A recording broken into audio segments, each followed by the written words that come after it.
Oh, hang on. No, it's in 6, but it's under me. I need to go lower. We need to go deeper.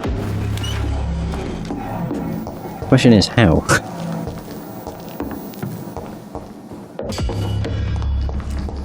Huh. Oh, that was a good fucking shot. Oh, damn. Oh, good. Bye-bye.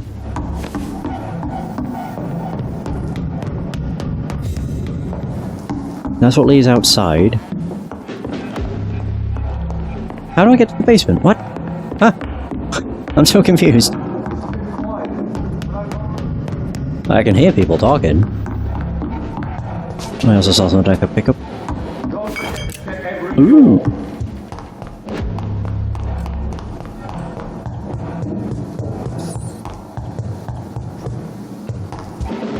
I just don't see an entrance to the basement. Am I just blind? That's what I'm starting to think. Yeah.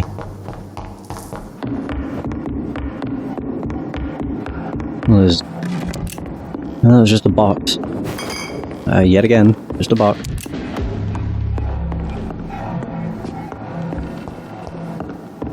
I'm so confused. What? So I need to go lower. I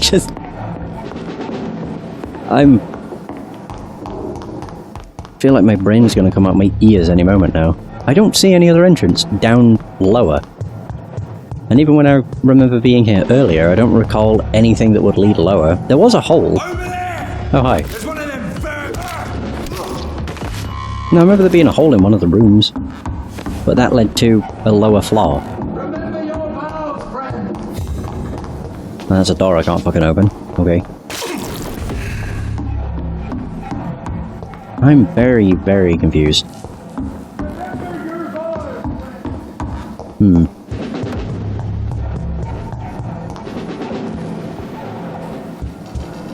But if there's an entrance to the basement, then I don't know where the bloody hell they fucking put it. Hidden in plain sight, probably.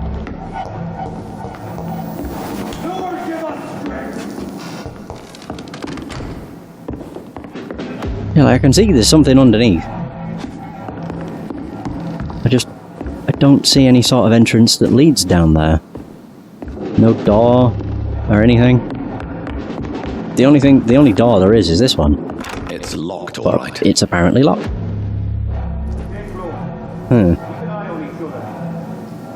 Very confused.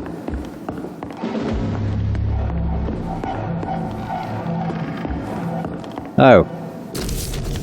Oh, McCullum's report, I didn't even see this. I just finished reading Doris Fletcher's journal. As painful and dreadful as it was, my god, the woman planned to see everyone in London afflicted. By infecting all who would come to her next play, it helped me understand greatly what is going on. Doris Fletcher's real name was Doris Jones. She was the daughter of some Harriet Jones, who has been treated as a patient for a long time at the Pembroke Hospital. She clearly hated her mother, but used her fame and notoriety to see her while visiting the poor and sick in the East End. I don't know exactly what happened then, but this is how her mother infected her before returning to the theatre, and how she was turned into that monstrosity that the leech known as Jonathan Reid finally defeated. The presence of that vampire in the same hospital where Harriet Jones is treated can't be a coincidence. I am convinced he is deeply involved with the vampire plague going on in London right now. I'm also convinced Swansea is his accomplice, and that those two are planning something more terrifying than anything the Guard has ever faced. Maybe I should take some time to read the old books and manuscripts the Guard still possess to get some answers. It may prove useful. In the meantime, I better send some patrols to investigate about what is occurring at the Pembroke Hospital. It took me 2 days to pass through the dusty registers and books we keep in the vault. God, I hate losing time like this. The search did not prove fruitful, for once. I found 2 pages that could be related to our present situation in a copy of William Marshall's memoirs. I took them with me to read more carefully. This creature Marshall says he fought in 1666, this disaster that aimed to destroy London. It's very similar to what happened with Doris Fletcher: disease, infection, hate of the living, a desire to see the city ransacked. I have no doubt that the bloody old leech of William Marshall is behind all this. and that he is back. This could be our greatest accomplishment, if the Guard could at last find and destroy that old bastard. I believe what Marshall did in 1666 is exactly what Reid is now trying to do. Did the creature of this disaster escape their will? Is it why Marshall destroyed him in 1666 and Reid did the same with Doris Fletcher before she became a creature? I don't know, but those two are clearly working together, and Swansea is helping them. I will immediately give orders to have him arrested and interrogated. As for Reid, I'll destroy the evil beast myself, and then we'll deal with William Marshall, and this disaster thing. Truman will prevail once more. Doris Fletcher was about to become a disaster. I'm getting close to having all the evidence. Oh, theatre stage key. That's why... Does this lead down to the basement? Yep. Yep, it does. Son of a bitch. This wasn't here before.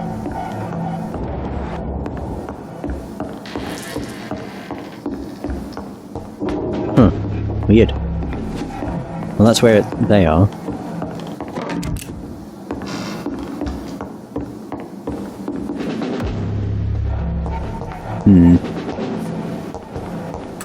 Better go home, sir. Ah, yeah. Ah, that was just funny. No, just the fact he says that in here of all places. You better go home, sir. Oh my. It's locked. Oh. Pinned note. Until further notice, this safe will be used to store sensitive evidences. It must always be locked. If you need to access it, just find me on the last floor to get the key. And bloody remember to bring it back to me when you're done. Rodney. I should find the key to that box. William Marshall's memoirs. The Brotherhood of the St. Paul Stole finally agreed to meet me in London. They proposed to meet inside the new Cathedral of St. Paul. I like the wit and solemnity of these men. What a symbol to choose the place where I defeated this disaster, but also the place where I fell. I agreed to their proposition. There, in the sacred silence of the church and under the eye of God, they respectfully listened to me. They acknowledged my victory against this evil creature, the Dosastro, the Eater of Stars, who only wished to spread death and pestilence all around her. Since they acknowledged my will to save London in 1666, they heard my request, my burning desire to stop the blood of hate. Their primate promised to come back to me with an answer. The primate of St. Paul wrote back to me with just a name, the Tear of Angels. According to him, this ancient artifact could heal anything. Cleanse any blackened soul and purify my blood. Blessed be the Lord, it took me more than 100 years to find a cure for the blood of hate. But I may finally have found it. Soon the rage shall end, soon I may repair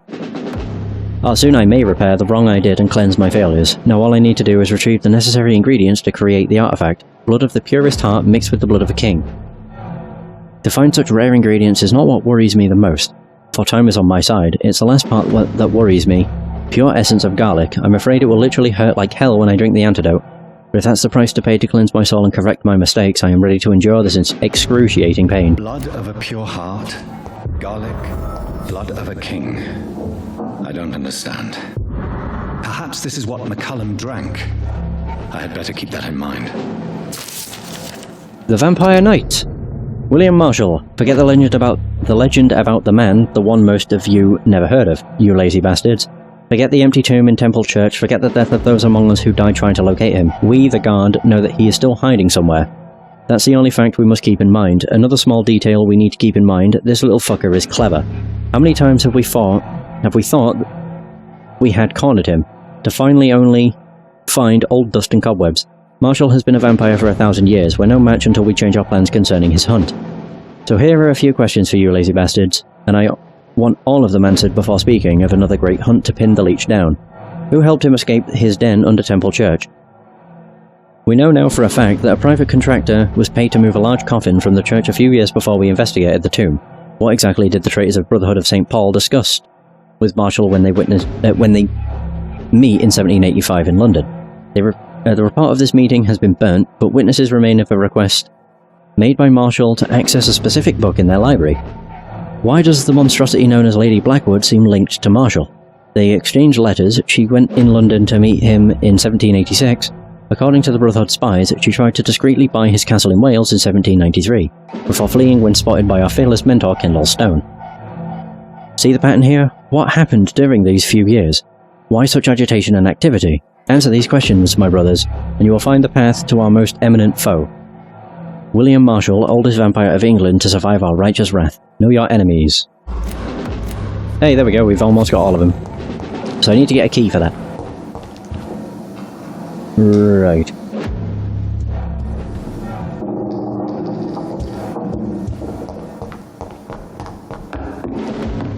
Find the safe key.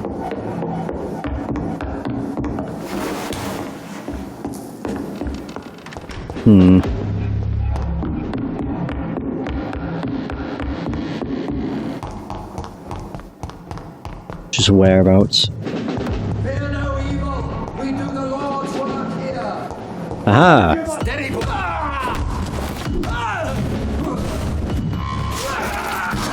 What? I should have hit him. You cannot be defeated. No, you will.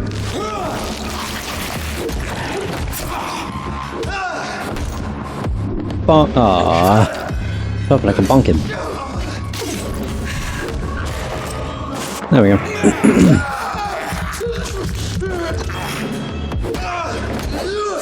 have it. Yay! I can now open the box. And don't read it. No. I need to not read it if I want to get this weapon. It's like a two-sided coin. Yeah, it's like you either... wrong way. You either open the box, which gives you Usher's hint, or you leave the box as he requested, and you get the last of the notes on vampires once you've finished the quest, as well as access to that weapon. I really don't know if I should read this. No, you shouldn't.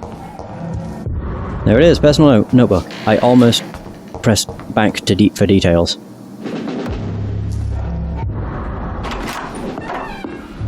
Oh, there he is. Edgar.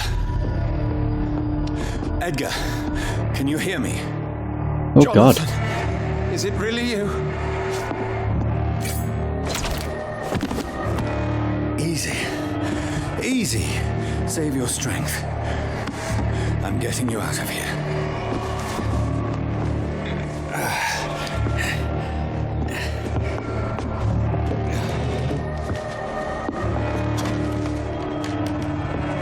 Don't try to spare me.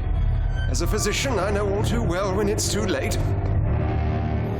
Punctured lung, broken ribs, and internal bleeding. An accurate diagnosis, wouldn't you say? Edgar, what happened? They wanted me to confess. Beat me black and blue. Jeffrey McCullum ambushed me at the Pembroke Hospital. He was convinced you and I were responsible for the Skal epidemic. I never imagined that self-righteous fanatic would dare to attack us in the open. What became of him? To prove him wrong, I let him go. Really? Are you sure that was the wisest course of action? Time will tell. The most intriguing part of his accusation was that you and I were the pawns of some ancient vampire. William Marshall. Yes, they tortured me to make me confess the same nonsense.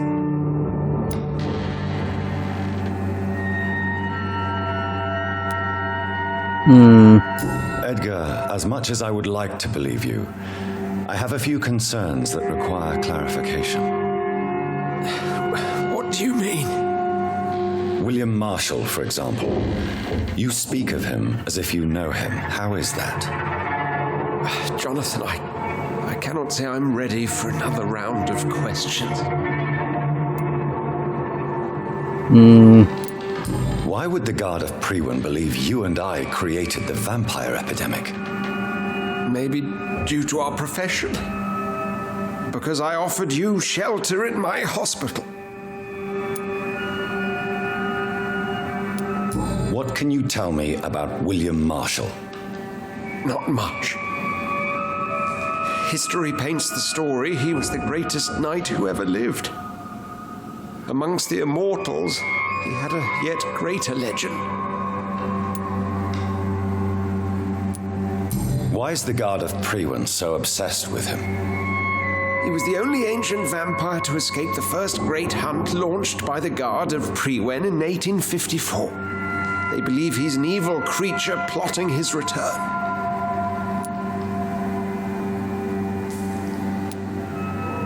Why would he deserve such a reputation? I cannot say. The Brotherhood of St. Paul's Stole has next to no intelligence on him. All I know is that he's supposed to be the oldest of all the British vampires.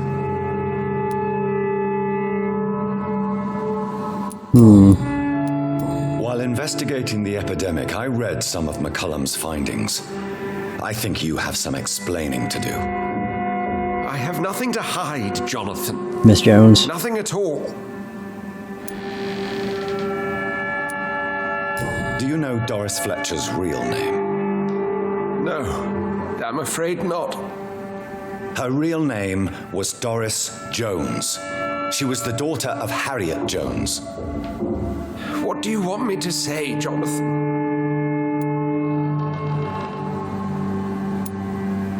Do you remember when we suspected Sean Hampton of killing Harriet Jones? Yes, the terrible episode that came as a shock to us all. Harriet Jones faked her own death. When I found her in the sewers, she confessed she wanted everybody to pay for what happened to her. That woman was extremely bitter, full of hatred and festering anger.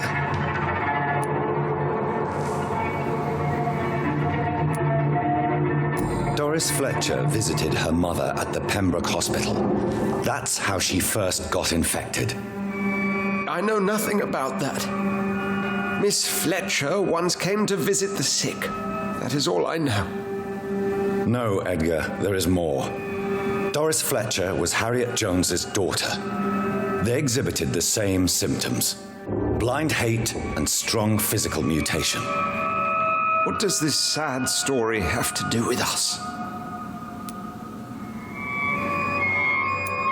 Do you know where we are? Doris Fletcher's theatre.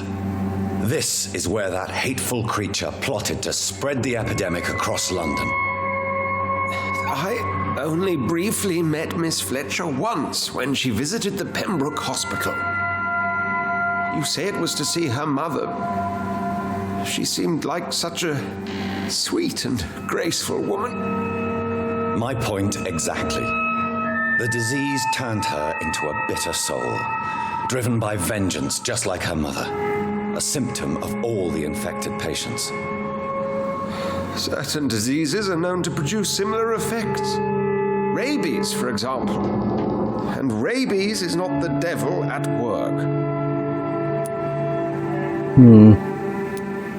Come on, Edgar. Don't you see the pattern here? The epidemic, the link between Doris and Harriet, the suspicion of McCullum? How could I? I never saw Harriet Jones again after she fled the hospital.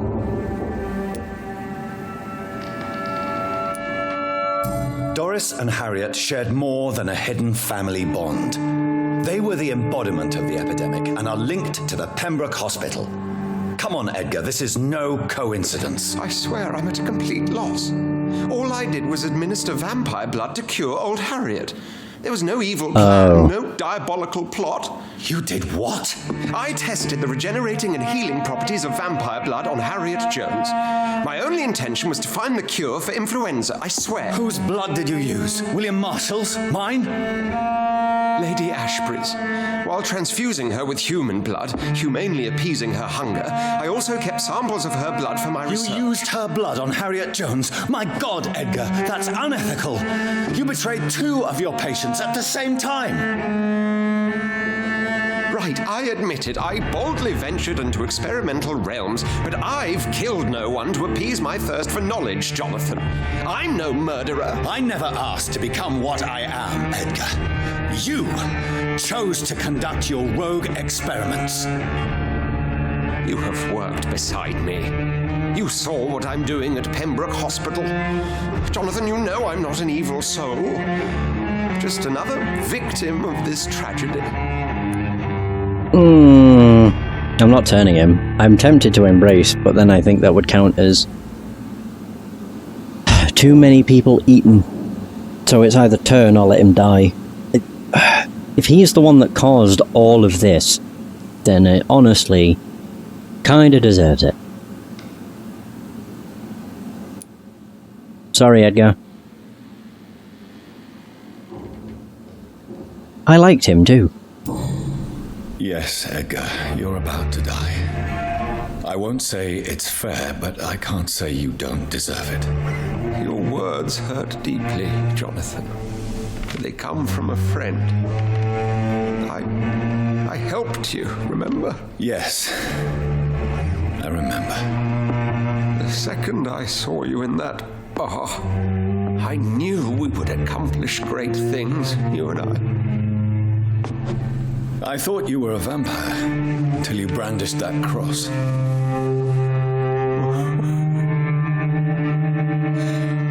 You looked so lost when you opened that door. For a few seconds, I thought you were there to kill me. I think we were both afraid. Now, I feel true fear. Is there an afterlife? What will become of me when I'm dead, Dr. Reid? I really cannot say, Dr. Swansea. In the end, life betrays us all. The downside to this is obviously it's a pillar character who dies. Smoggy! I got a hint. Now prepare to fight the disaster, patient 0. Well, shit. Antidote! Yay! I do feel bad. Small key. Probably used to open a box or a trunk. Yeah, the district will suffer, blah blah blah blah blah. Oh yeah, there we go. Perfect. Ooh, yeah, before I go back to Pembroke, I want to make a small stop off at the West End. Yeah, so I can give it to Usher. And I can collect my weapon. And also read the final note.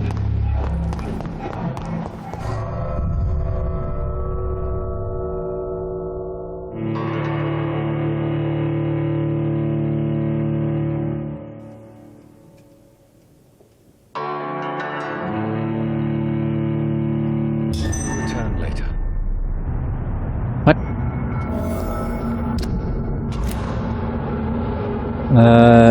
Right, so I think I'll just go this way. So Harriet Jones became the original carrier when Edgar gave her vampire blood. I must tell Elizabeth.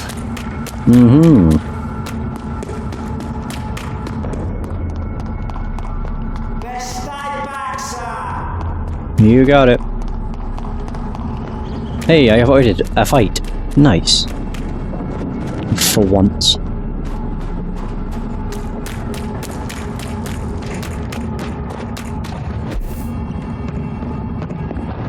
Oh, I can use this to avoid fighting. Just realised. Yay! Nice. Your prey is mine now!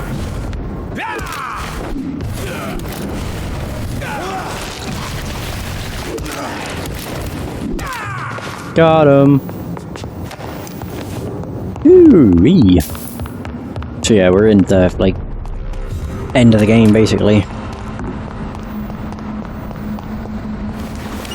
I wasn't entirely sure if I'd actually beat the game today, but it's certainly seeming like I'm gonna.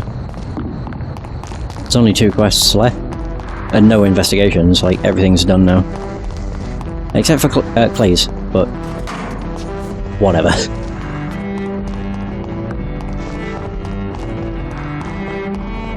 The worst part is, I would have actually embraced Edgar, because he was worth a lot of XP. What are the cards trying to tell us?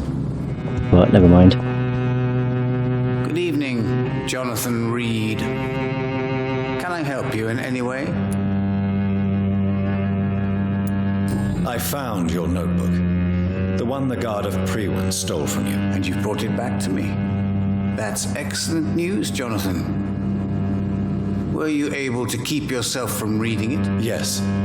I give it back to you untouched. Then, my friend, you deserve a little something to reward your fortitude. Please, have this, with my gratitude. What's in the notebook? I can't answer you, Jonathan, since you chose not to open it. Origin of the Brotherhood. Yeah, there you go. Hint failed. Goodbye, sir. Until we meet again. I rarely wander. So, origin... Oh, there we go. Origin of the Brotherhood. The name of the Brotherhood of St. Paul Stole comes from the mythical figure of Paul Aurelian. So, Paulinus Aurelianus, the great Welshman evangelist of the 6th century. Paul Aurelian is supposed to have died in 575 at the age of 140 years, and was one of the 7 founding saints of Brittany. According to the legend, St. Paul Aurelian used his sacred stole as a leash to tame a ferocious dragon, and then cast the terrible beast into the sea. The saint is long gone now, but we, of the Brotherhood, keep his stole as a precious relic. Sometimes called the Brotherhood of the Stole or even the Stole, we are a secret society of scholars who observe and identify the presence and activity of the vampires in Great Britain. Known as Watchers, the men and women of the Brotherhood vow to express a neutral attitude towards vampires. We believe we can be useful guides for those immortals sometimes tempted to unleash their appetite. We postulate that vampires are not evil by essence over the centuries. We have witnessed that some vampires are able to transcend their predatory nature to protect mortals. Great mythological or historical figures which we know were vampires prove that enlightened immortals might agree to protect and guide mankind through difficult ages. Above the Watchers are the Legates, who represent the authority of the primate wherever they go. As such, they have the right to call for the ban of the dragon. It is an ancestral ritual only known by the primate himself, used when the time comes and proof has been gathered that another beast must be cast into the sea. The gathering and study of ancient texts are our main source of information used to understand the origin and behaviour of the immortals. Recently, I decided that our legates should be allowed to travel and explore all parts of the world, to expand our field of researchers. Blessed by the sacred stole, the bravest of our watchers even dare to approach and contact vampires to interview them and gather intelligence at the source. We still have so much to learn and to discover. Our journey may never end, and that may be the greatest beauty of our task. Whispers from the past. Hey, there's all of them. Again. It's somewhat to do with these.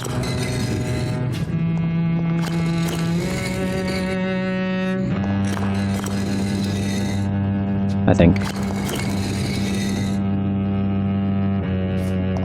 Oh yeah, I can see that it opens all those.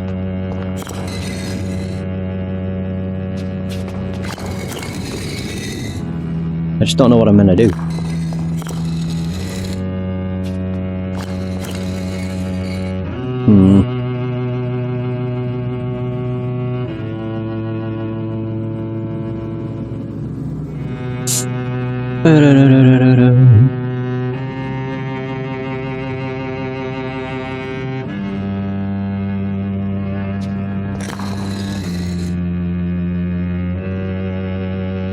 So confused. I just don't really understand what I need to do here.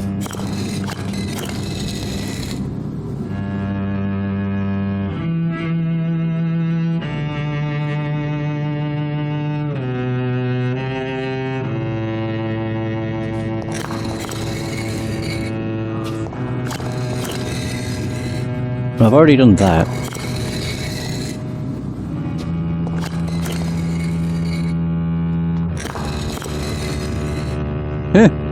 I'm so confused.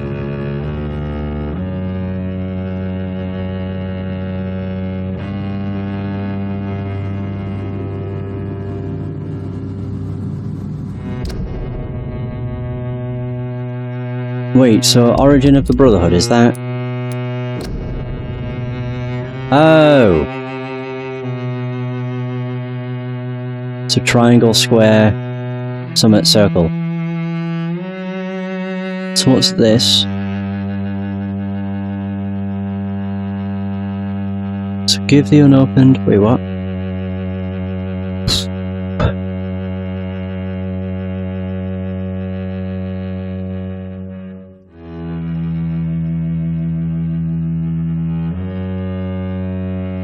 Right, okay, I see.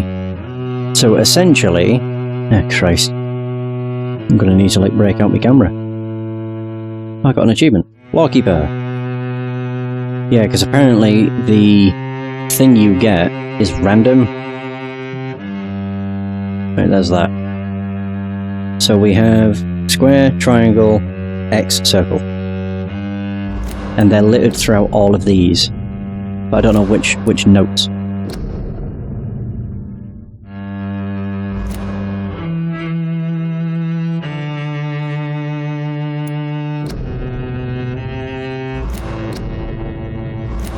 So I'm not entirely sure. Unless it's all the ones... Oh, there we go. So there's 3 dots in a square. So that's north? I don't... Oh! Number 3. Okay. Okay. Oh, God. I don't remember what one that was. Number 5 is right. Oh, God, so... Let me just break out Notepad. Fucking hell. So, currently, we have something, something, north, something, east.